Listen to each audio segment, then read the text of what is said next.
What's up everyone? Welcome back to another video. This time we're going to do a ranking video where I'm going to rate my top 10 favorite horror movies of all time. This was not an easy list to put together, so I'm going to waste no time. I'm going to get right into it as quick as I can. Coming in at number 10 is The Wolfman from 1941. I am a fan of the Universal monster movies. I love those movies to death ever since my grandmother showed me them at a young age. And The Wolfman was the one that I latched on to the most, mainly because I am a huge fan of the wolf animals, as you can possibly tell.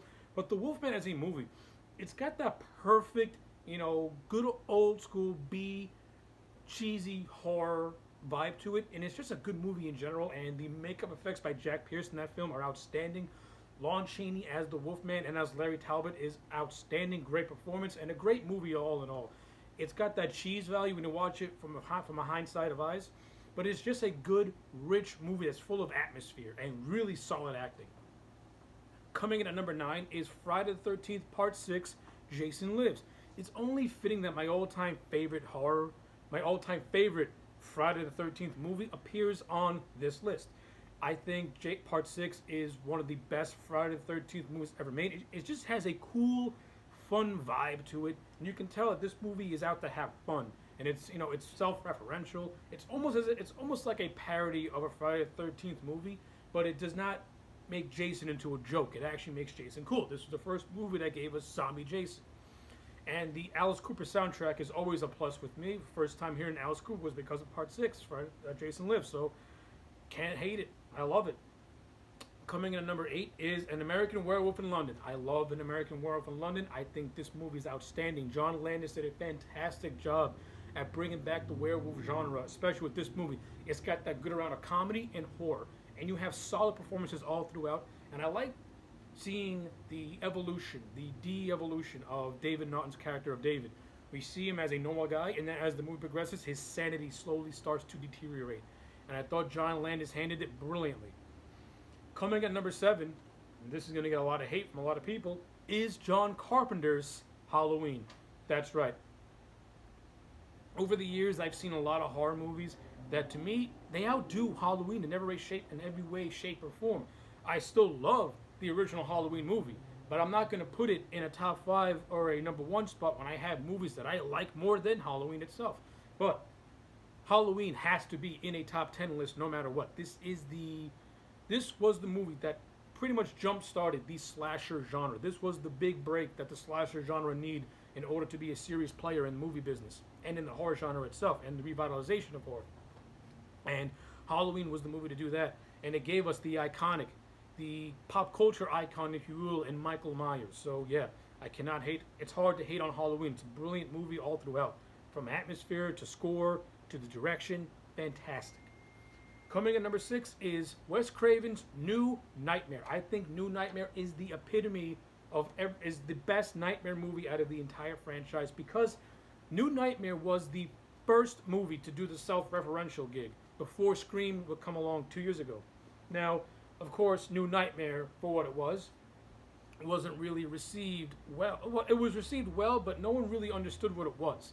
It wasn't until Scream where the whole self-referential horror really became a thing and was more fleshed out. But New Nightmare was the template that started it all. Not only that, New Nightmare made Freddy Krueger scary again, and I think this is one of Robert Englund's best performances as Freddy, because it goes back to that original movie where we don't really see Freddy all that often, and he's used more as a force, and his dark humor is more his humor is more scaled down, and he goes back more to that dark, intimidating humor that he had in the first movie.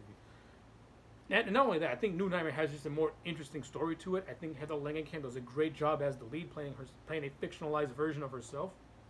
And I just, overall, thoroughly enjoyed New Nightmare. Alright, now we got the top 5 favorite horror movies of all time. Coming in at number 5 is John Carpenter's The Thing. I love The Thing. I think this movie outdoes Halloween in every way, shape, or form.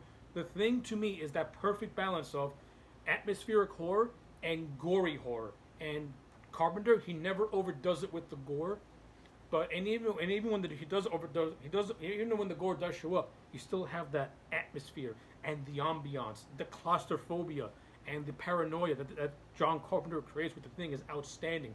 Kurt Russell gives an outstanding performance in this movie, and Keith David is just as good as well. So yeah, I love his Thing remake. I think it's fantastic. Coming in at number 4 is Cape Fear. Even though Martin Scorsese has been opening his mouth lately with comic movies, you cannot deny the man's talent, and I love his remake of Cape Fear. Now, classifying Cape Fear as a horror, for me, was kind of tough because I don't really view it as a horror movie. I view it more as a thriller movie. But Robert De Niro's performance as Max Cady in the Cape Fear remake is outstanding. He is menacing, he is chilling, he is creepy, and the second you see him, you're instantly intimidated by him. And this overall movie as a whole, it has this beautiful atmosphere to it where everyone's just on the go. And the presence of Max Cady is felt all throughout this film, and fantastic stuff. I love it. Coming at number 3 is Alfred Hitchcock's Psycho. The granddaddy of them all, like Halloween, has to be in a top 10 horror list. It's sacrilegious if you don't put Psycho on a horror list. Psycho, Alfred Hitchcock, fantastic movie. There's nothing more to say about this movie. Anthony Perkins as Norman Bates is iconic. It's one of those horror icons that stands the test of time. That you say, even if you don't know Psycho, you've heard the name Norman Bates. That's just how perfect a performance that Anthony Perkins put into this movie, and just him playing the character in these subsequent sequels as well. But for the first Psycho movie, everything you want in a Hitchcock movie is in Psycho.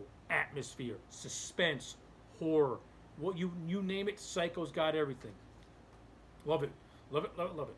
Coming at number 2 is The Exorcist. I love The Exorcist. It was one of the first movies to legitimately scare me as a young child. And I just love that foreboding, creepy atmosphere that it has. And I like how it takes place in suburbia.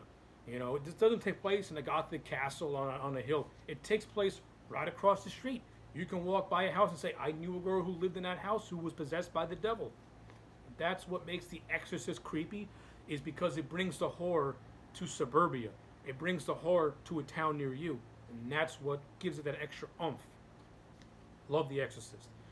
Coming and finally, number 1 is Stanley Kubrick's The Shining. Now, I love Stanley Kubrick's version of The Shining. I think this movie is brilliant. Yes, he took liberties with the original work from Stephen King's original work. He used the overall skeleton of King's story, but he did make it his own. But I thought Kubrick made a movie that, again, it stands the test of time, and people still analyze it and talk about it to this day. You have an outstanding performance with Jack Nicholson as Jack Torrance. Even though it's not how King originally intended the character to be, you cannot deny Nicholson's performance. He steals the show in every scene he's in. You have a great cast overall with Scatman Crothers and Shelley Duvall, and the actor who played Danny, the little boy. Great stuff. Beautiful stuff. Atmosphere, claustrophobia, you name it, you got it. The Shining has it all. So yeah, those are my top 10 favorite horror movies of all time. Let me know yours in the comment sections down below. Like the video and subscribe, and I will check you back next time for more.